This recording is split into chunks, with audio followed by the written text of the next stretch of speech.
Welcome to Scorched Earth and a shadow reading for Pisces, Sun, Moon or Ascendant.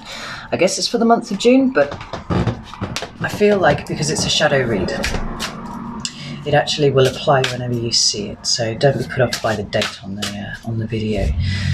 Now, this is something that I've wanted to do for quite a long time, and it's quite different to the sort of thing that I usually do, but it is obviously related because I'm a shadow worker and I see a great value in being able to look into your shadow.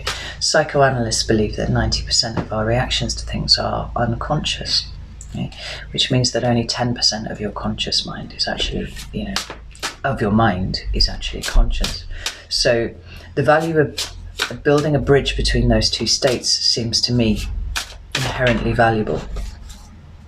Right? I should warn you that this is by definition relatively uncomfortable because the way that things get stuffed into our shadow in the first place is, off the back of us learning that our feelings about certain things or our reactions and our drives and all those kinds of things are not acceptable to either ourselves or the group that we're in, right? So that being your family, formative years sort of thing. And this is quite rough and ready, so I would really appreciate some feedback on this. I'm just going to pull 3 cards. I'll shuffle the deck 3 times, pull the top 3 cards off. And the first one will be the main concern, right? And that's quite often how the shadow appears in our conscious life. The second card will be the root cause, and the third card will be the recommendation. So, like I said, if you see the value in this, and this is something that you want me to expand on, then I've got a ton of decks that lend themselves very nicely to shadow work, and I will certainly do that. And we'll make it something a little bit more comprehensive and structured, because shadow work can be very, very difficult, kind of excoriating at times. So a little bit of gentle guidance. And I should also say that it's not something that you should go into unless you are kind of at a point where you feel like you can deal with whatever comes up. So just bear that in mind. So let's get 3 cards. 1, 2, and 3. So first card is number 21. Right? It's that lion imagery again that seems to be coming up so much for Pisces this year. The root cause is card number 5. And the recommendation is card number 35. Something inherently Piscean like that for me, I think, because it's floating. So I'm not as familiar with this deck as I would like to be, so I've got a PDF printout here of the general meanings. We'll just have a quick look at these. And it's called The Attack. A pack of terrifying lions maul a demon, intent on ripping him to shreds. Though he may struggle to fight back, the demon is no match for the beasts. And its meaning is an overwhelming assault, a vicious attack, being ganged up on, fighting multiple foes. And maybe this relates quite nicely to the readings that I've done for you over the last 2, in fact. There was indication in certainly this month's YouTube reading and the extended that you had suffered a heartbreak of some description, and that there had been somebody involved in it, right? And you were kind of reflecting on it, and it was giving you a springboard to move, right? And the month before that, I think it was the mid-month reading, there was tension there with someone else, right? So this could well be feeling like you're being attacked on all sides. Right. Although you're strong, and Pisces are strong. I don't care what anybody says. Like the level that it knocks me sideways every Pisces season, the energy, because it's so unlike anything that I experience generally. I cannot keep myself grounded with it, but it's not confrontational. Right? It's very inward.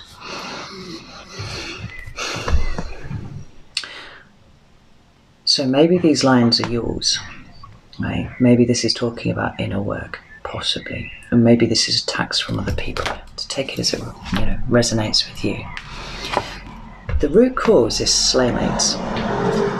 A trio of skeletal children hold hands and dance together, unaware or uncaring of their morbid situation. And the meaning is ignoring an impending problem, neglecting to take care of a serious situation, foolish naivety. Now, Pisces, let's get real here. Sometimes those things can come out from your sign very, very strongly, right? There's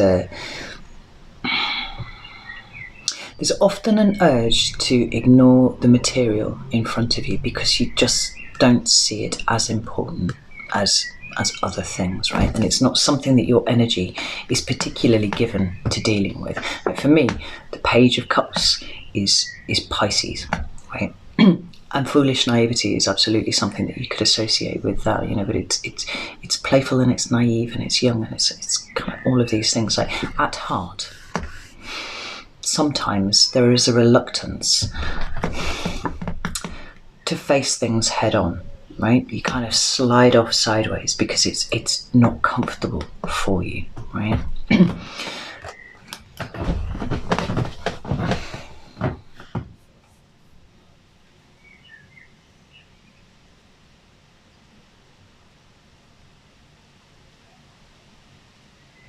And ignoring situations never really makes them go away is the problem. Yeah. I know people with PDA, which is a subset of autism, and the more pressure there is to do something, the more they'll move off, right? And the more they'll not even entertain the possibility of doing this. Now, the reason that I bring this up is not because I think you're autistic, because I absolutely don't. I think, but in my mind, I just made a connection straight away because it feels like that. Like you're very good at dealing with emotional things because you're a very emotional sign, right? But you have a kind of instinctive understanding of emotional things. What you don't like is confrontation. What you don't like is fixed energy stuff, right? But this, I think what this is talking about is actually your reluctance to do any work on your own shadow, to be honest, because this seems like the main cause.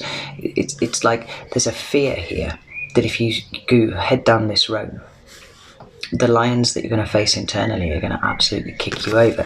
So you stay here, and that's fine. That's cool. Like when I've said several times in the course of the last hour or so while I've been doing your readings, like the notion of doing a shadow read for a Pisces is almost moot, a ridiculous thing to do because Pisces are very high vibration. They don't do all of these things, but where there is light, there is also dark, and you are a very high vibrational sign. You're a very light sign, but everything casts a shadow, and the brighter the light, the darker the shadow. Like that's just how it goes. If as a sign you have always avoided that internal confrontation because it's uncomfortable for you and you slide away from it, just like people with like PDA do, like no, this is outside of my skill set, right? It's telling me that the growth for you is coming from turning within and facing your own demons. I hope I'm making sense here and I'm not just wittering. I can see the connection. I can feel the connection in my head. I just hope that I'm explaining it properly. Now, the recommendation is a card called Salvation. The falling woman's prayers have been answered. 3 winged souls swoop up from the stars and rescue her, taking her back to the top of the tower where she will find herself safe and sound. And the meaning of this is salvation or a rescue, divine intervention, having a strong support system. Now,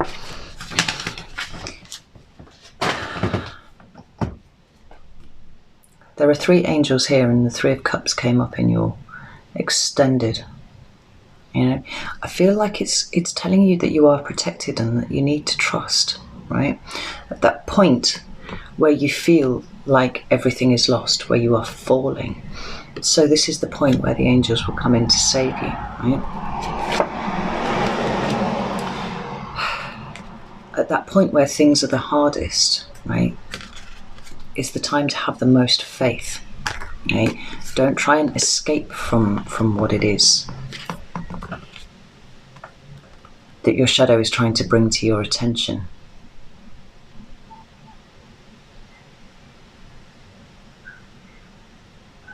Really, in all, is talking to me about the value of doing the shadow work. It's funny that I've kept saying, you know, I don't even understand why I would need to do shadow work for a Pisces. But it feels like that's kind of the whole point of the reading. It's going, actually, you know, Pisces, I don't know if you've ever considered it, but really you do need to do some shadow work, right? It's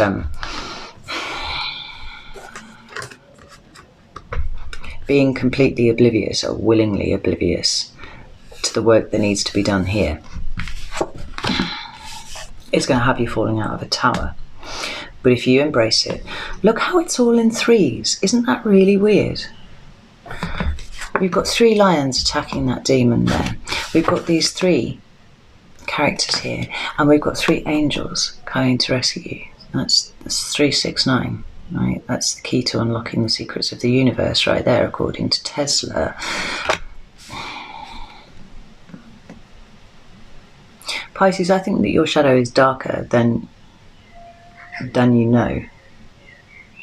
But I think it's every bit as dark as you suspect it might be, which is why you don't look at it. And I think of all of the signs that I've done a shadow read for so far, the fact that we are not even touching on your shadow here tells me volumes, right? It's time for you to start looking at it. It's time for you to turn around and face it. And yours, above all the others, is the one that makes me want to get my tarot deck out and start expanding on this and finding out, like, what this is. So, in terms of telling you about your shadow, this is completely pointless. In terms of telling you that the shadow is there and that it's time for you to start looking at it, wholly useful. So I'm going to leave it there for now. And we will be back here again to look at this, right? Without question. But otherwise, know that I love you very much, and I'll see you soon.